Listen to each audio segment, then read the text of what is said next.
Chocolate dipped butter finger cookies. Chocolate dipped butter finger cookies తయారు చేయు విధానం. ముందుగా ఒక బౌల్లో 115 గ్రాముల బటర్ మరియు పంచదార పౌడర్ అలాగే వెనిలా ఎసెన్స్ కూడా వేసి కలుపుకోవాలి.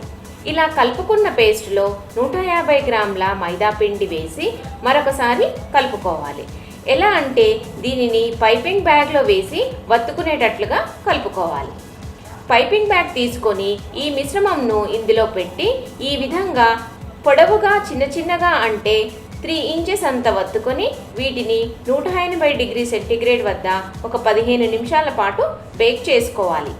ఇలా బేక్ చేసుకున్న వాటిని చాక్లెట్లో 2 వైపులా డిప్ చేసుకొని కొద్దిసేపు పక్కన పెట్టుకోవాలి.